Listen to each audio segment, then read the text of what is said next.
Hello class. So last time I spoke with you I had mentioned that the energy from the sun drives all of our weather and climate systems.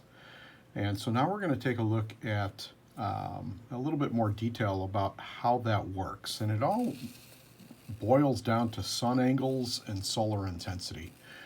So in this video we're going to take a look at solar angles and explain a little bit about the importance of solar angles in terms of how much surface area is covered by a sun ray.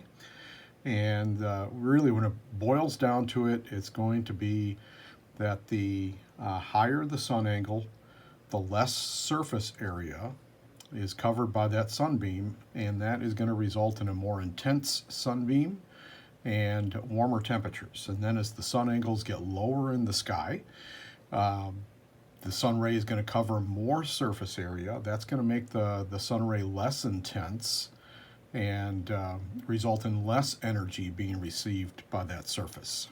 Okay, so let's just look at things just in general. So if I just like take my ruler to represent a sun angle. So if we have a sunbeam coming down at the surface here, so we have a sun angle here. There's our sun angle in this very generic example. Okay, and that is going to that sun angle is going to determine the surface area covered by the sunbeam. Okay, let's just write everything out here so we can remember. Covered by the sun ray. Okay. And that surface area, hate to drop some math on you here.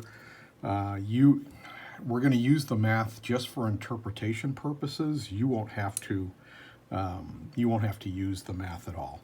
But that surface area is, if you want to calculate it, it's a very easy calculation on your calculator. It's 1 square meter divided by the sine of the sun angle. Okay, and that'll help you determine the surface area. All right, now let's cover a couple of examples here. The first example is the sun is directly overhead. Okay, now this will never happen in Green Bay. If it does, it probably means the apocalypse is upon us, and you probably better make other plans than studying your ocean of air class. So here we've got a 90-degree angle. The sun is directly overhead. Alrighty, so the sun is directly overhead.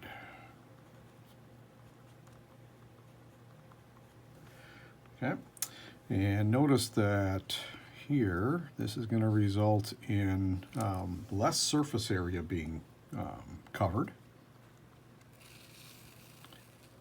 Less surface area covered by the sunbeam.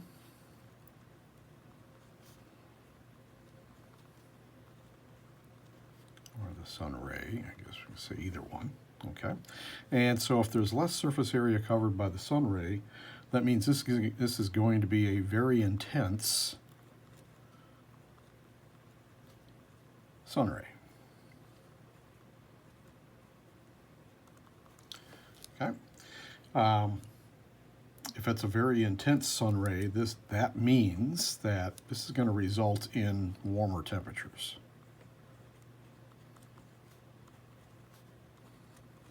Or maybe even hot temperatures. Okay. As I mentioned before, a 90-degree sunbeam will never occur in Green Bay. So I think the highest sun angle Green Bay will ever have is about 69 degrees. And I can show you that calculation later, but that 69-degree sun angle will occur right around June 21st, which we know is the first day of summer. Okay, so Green Bay will never have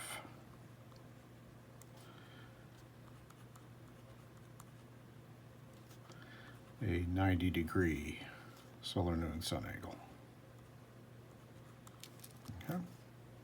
So if we wanted to calculate the surface area on this one, so the surface area would be the 1 meter squared divided by the sine of the angle. The sun angle is 90 degrees. Okay, and so this will actually come out to 1 square meter. Okay, so it's a low amount of surface area. It's the minimum amount of surface area being covered by the sun ray, which will result in very intense sun ray and warm temperatures. All right, let's go to the other extreme. Let's take a look at a very low sun ray, and this will help, I think, point out the difference. I'm going to make this pretty extreme here. It's about a 15-degree angle. So if we have a sun ray coming in, okay, and here our sun ray is about 15 degrees. Okay, and so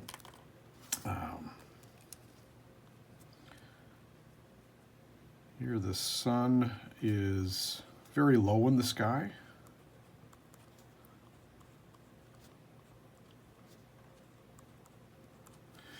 Okay, and so you can see, wow, look at all this. Look at all this surface area here. And got to keep in mind too, this is in one dimension. When we're talking about area, it's length by width. Okay, and so here, just on paper, I can only draw it in one dimension, a length here. You got to picture this in 2 dimensions, length by width. And so in this particular case, when the sun is very low in the sky, okay, we're going to have lots of surface area.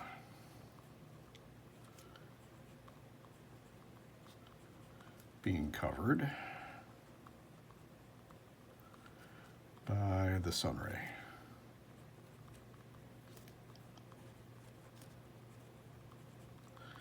Okay, and so this is going to result in a very low intensity sunbeam.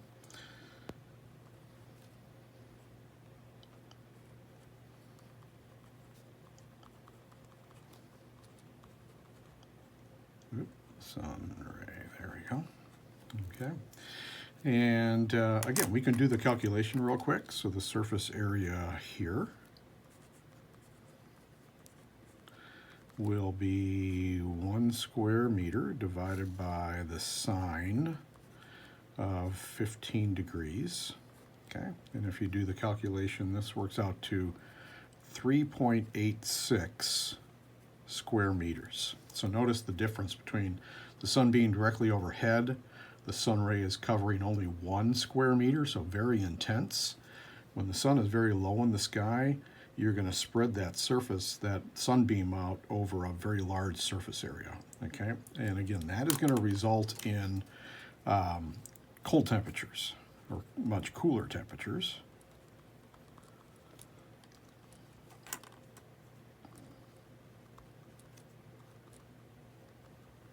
Apologize for going off the screen there. There we go. Okay, and so what we notice then is that as the sun angle decreases, okay, like it does when we go from summer into winter, okay, as the sun angle decreases from summer to winter, the sun's rays are being spread out over way more surface area, okay, and as a result, the temperatures cool, which hopefully makes sense. So now as we're heading from summer into fall and then into winter, that surface area is going to grow and grow and grow, okay? And as a result, our temperatures are getting cooler and cooler and cooler as we go from summer into fall into winter, okay? Next, we'll take a look at solar intensities and actually put some numbers to the amount of energy being received at the surface. That's next.